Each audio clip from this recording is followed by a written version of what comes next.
अस्सलामुअलैकुम वर्ल्ड में खुश आमदीद। NG 504 का लेसन नंबर 37 स्टार्ट करने जा रहे हैं हम।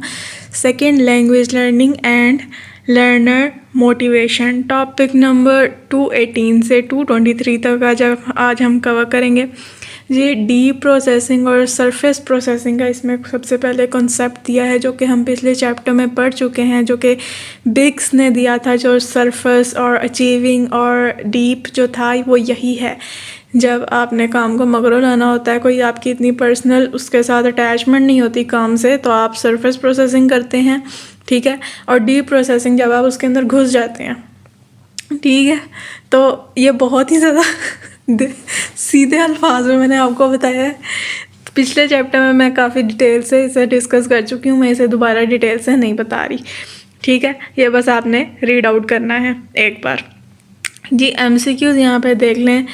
एहरमन जो भी है, ये इंडिकेट्स दैट स्टूडेंट्स में not have a choice for using deep strategies due to weak educational background, lack of aptitude for learning, inexperience और inflexible लर्निंग स्टाइल। उसका कहना है, इस इंसान का ये जो भी है, इसका कहना है कि अगर किसी स्टूडेंट की, किसी इंसान की अगर किसी चीज़ से डीप इन्वॉल्वमेंट है भी लर्निंग के मामले में, वो उसके अंदर डीपली जाना भी जाता है और उसके लिए डीप स्ट्रेटजीज अपनाना भी जाता है, फिर भी कुछ ऐसी वजह हो सकती हैं जिसकी बिना पर स्टूडेंट वो डीप स्ट्रेटजीज ना अपना पाए।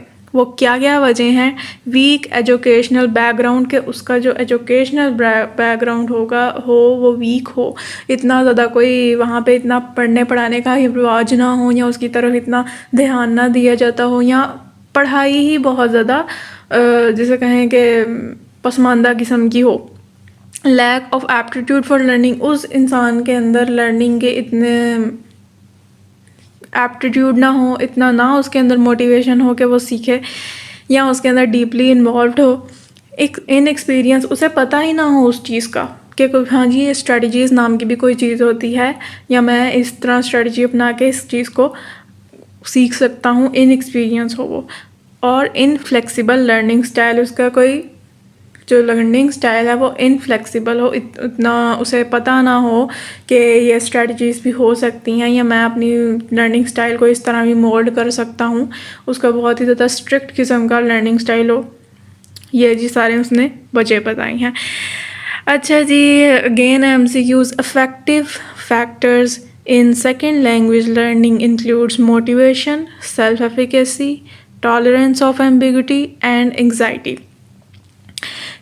सेकेंड लैंग्वेज लर्निंग के दौरान जो आपके इमोशनल हवाले से या लर्निंग के हवाले से आपके जो इमोशन हो सकते हैं, वो कौन कौन से फैक्टर्स हैं? मोटिवेशन होती है, सेल्फ एफिकेसी होती है कि आपको कितना का पता है कि आपकी पोटेंशियल कितनी है, कितना का आपको अपने ऊपर भरोसा है कि मैं इसे सीख सकता हूँ। टॉलरेंस ऑफ एम्बिग्यूटी, मतलब कि अगर आपको वो लैंग्वेज फ़िलहाल समझ नहीं आ रही है तो कितना का आप टॉलरेट कर रहे हैं। ये नहीं है कि आप एक चीज़ आपको नहीं समझ आ रही, फिर वक्ती तौर पर आप फ्रस्ट्रेट हो गए हैं, आप उसे छोड़ के चले गए हैं, लूडो को उठा के आपने फेंक दिया कि ये क्या, सॉरी। तो जी ये है। एंड एंग्जाइटी के, आपको एंग्जाइटी है कि जी कितनी मुश्किल ज़ुबान है, मैं इसे बोलूँगा तो मेरी तो बदनामी हो जाएगी, मैं कोई गलत वर्ड ना बोल दूँ, मेरे मुंह से कोई गलत प्रोनाउंसिएशन ना निकल जाए। इस तरह की जो सारी चीज़ें हैं ये इफ़ेक्टिव फैक्टर्स में आती हैं while learning second language learning, ठीक है। Gardner and various colleagues proposed the socio-educational model of language learning which presents two kinds of motivation. जी ये गार्डनर है, इसने जी एक मॉडल डिस्कवर किया या बनाया, जो भी है socio educational model of language learning, जिसमें उसने दो किस्म की मोटिवेशन इंट्रोड्यूस करवाई हैं। वो कौन कौन सी हैं? Integrative and instrumental. Integrative motivation क्या होती है? Integrative motivated student are more successful language learner other than the others. MCQs. There are the learners who want to these are the learners who want to integrate into the target culture. उसका कहना है जो integrated motivated student होते हैं ज़्यादातर successful पाए गए हैं दूसरी स्टूडेंट्स के मुताबिक मुनासिबत से। यही होगा ना वर्ड, दूसरे स्टूडेंट्स के मुकाबले में, सच मुकाबले में ये लोग जो हैं ज़्यादा सक्सेसफुल पाए गए हैं। वो क्यों? क्योंकि ये जो नाम है ना इंटीग्रेटेड, वो इंटीग्रेटेड हो जाते हैं उस लैंग्वेज के अंदर, डीपली उस अंदर के उस लैंग्वेज के अंदर चले जाते हैं, डीपली उसको स्टडी करते हैं, उसके कल्चर तक पहुंच जाते हैं। तो इस वजह से ये ज़्यादा सक्सेसफुल पाए गए हैं। अब आगे वो क्या कह रहे हैं, however this orientation provide far less important in foreign language setting. के ये जो ओरिएंटेशन है, ये जो इंटीग्रेटिव मोटिवेशन है, जो ये लर्नर अंदर तक चले जाते हैं, ये फॉरेन लैंग्वेज लर्निंग की क्लास में अनइम्पॉर्टेंट है, अननेसेसरी है। क्योंकि फ़ॉरेन लैंग्वेज लर्नर्स का क्या मकसद है सीखने का language, just for the basic purpose, just for the basic communication, कि वो बेसिक कम्युनिकेशन कर सकें। जस्ट एक बस उन्हें बेसिक सी एक स्ट्रक्चर दे दिया जाए लैंग्वेज का, वो बस एक बेसिक सी कम्युनिकेशन कर पाएँ, अपना मैसेज अगले तक पहुंचा पाएँ, अगले का मैसेज खुद समझ पाएँ। ये फ़ॉरेन लैंग्वेज लर्निंग का मकसद होता है क्लास का जो होता है। तो आप अगर इंग्लिश की फ़ॉरेन लैंग्वेज क्लास में जाएंगे तो आप क्या मकसद होगा कि हम बस एक बेसिक सा स्ट्रक्चर पकड़ लें और हमें बस एक बेसिक सी कम्युनिकेशन करना आए इंग्लिश में, ठीक है। तो उनका कहना है कि ये फिर इस क्लास में ना आपकी ये इंटीग्रेटिव मोटिवेशन ज़ीरो हो जाती होती है, ठीक है। अच्छा जी, अब ये क्लेमेंट, ये जो भी है क्लेमेंट इट अल्लाह, इसने आइडेंटिफाई किए 5 orientations of foreign language learners. जब कोई फॉरेन लैंग्वेज लर्निंग के लिए आता है तो उस लर्नर के कुछ 5 मकासद हो सकते हैं, कोई से 5 मकासद हो सकते हैं। वो कौन कौन से 5 मकासद हैं? फ्रेंडशिप एंड ट्रैवल रिलेटेड, उसे वो जो लैंग्वेज वो सीखना चाहता है, क्या पता उसे उन लोगों से फ्रेंडशिप करनी हो उस कल्चर के, या उस लैंग्वेज के बोलने वालों से फ्रेंडशिप करनी हो, या ट्रैवल रिलेटेड हो सकता है, उसने ट्रैवल करना हो मुख्तलिफ ममालिक में, तो ट्रैवलिंग के लिए फिर उस मुल्क की लैंग्वेज भी तो आनी चाहिए ना। Identification with the target language group, वो जो टारगेट लैंग्वेज ग्रुप है, वो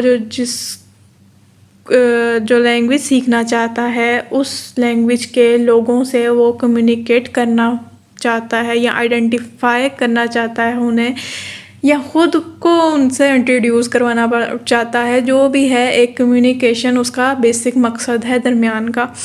general interest in the culture and in world events, ही उसे उस लैंग्वेज के कल्चर में इंटरेस्ट है, इसलिए वो उसकी लैंग्वेज सीखना चाहता है।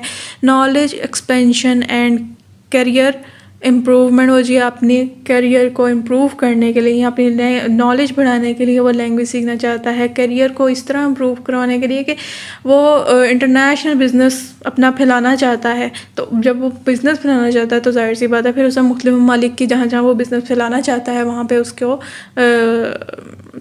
उनकी लैंग्वेज जाना ज़रूरी है, एक बेसिक कम्युनिकेशन करना वहाँ पे ज़रूरी है, ठीक है। Desire to understand L2 media, या उसे जो अपनी सेकंड लैंग्वेज जो सीखना चाहता है उसका मीडिया उसे समझने की डिज़ायर है, ख्वाहिश है, ठीक है। फिर जी ये डीस एंड रेयांस, इन्होंने जी एक मॉडल बनाया जिसमें उन्होंने इंट्रिंसिक एंड एक्सट्रिंसिक मोटिवेशन के अंदर फ़र्क बताया। और ये हम पहले इंट्रिंसिक और एक्सट्रिंसिक मोटिवेशन पढ़ चुके हैं, इसका कॉन्सेप्ट पढ़ चुके हैं, इसका बस आपने एक बार रीड आउट करना है, बस फ़र्क ही बताया है। जब हमें उसका मतलब पता है तो ऑब्वियसली आप फ़र्क फिर पढ़ के समझ सकते हैं, इसमें मुझे समझाने की ज़रूरत नहीं है। Students total motivation is most frequently a combination of both, ये MCQs है कि स्टूडेंट्स की जो होती है वो मोटिवेशन इन दोनों का कम्बिनेशन होती है, मतलब इंट्रिंसिक मोटिवेशन भी होती है और एक्सट्रिंसिक मोटिवेशन भी होती है, ठीक है। कि इसका ये कह लें कि जब उसे पता लगता है कि जी वो अगर अच्छा पढ़ेगा तो उसे रिवॉर्ड दिया जाएगा, तो उसे फ़र्स्ट पोजीशन दी जाएगी। फ़र्स्ट पोजीशन के फिर जब वो आएगा तो उसको इस तरह रिवॉर्ड दिया जाएगा, उसे शील्ड मिलेगी, अप्रिसिएशन मिलेगी, इस तरह। तो ये जी उसको क्या हो गया, ये उसकी एक्सटर्नल हो गई, ये एक्सट्रिंसिक मोटिवेशन हो गई। बाहर से मोटिवेशन जो आती है वो एक्सट्रिंसिक मोटिवेशन होती है। जो अंदर से मोटिवेशन आती है, इंसान के अंदर से आती है, वो इंट्रिंसिक मोटिवेशन होती है। बाहर से उसे मोटिवेशन ये मिलेगी कि उसे रिवॉर्ड मिलेगा। अंदर से उसकी क्या मोटिवेशन आ रही है कि हाँ मैंने वो रिवॉर्ड लेना है, ठीक है। तो ये जी वो जो स्टूडेंट होता है उसकी दोनों तरह की कम मोटिवेशन हो सकती है। आगे जी आ गया है एक्सपेक्टेंसी वैल्यू मॉडल। ये जी अब एक और मॉडल है, इसका भी अगले चैप्टर में उन्होंने बताया हुआ है, तो अगले चैप्टर में ही हम इसको डिस्कस करेंगे जी। ये इसी मॉडल के आगे से दो थ्योरीज हैं, attribution theory and Bandura theory, self efficacy theory, ठीक है। तो ये अगले चैप्टर में ही हम डिस्कस करेंगे डिटेल से, ठीक है जी। बस जी इसी के साथ होता है हमारा लेसन ख़त्म। अपना ध्यान रखें, दुआ में याद रखें। अल्लाह हाफिज़।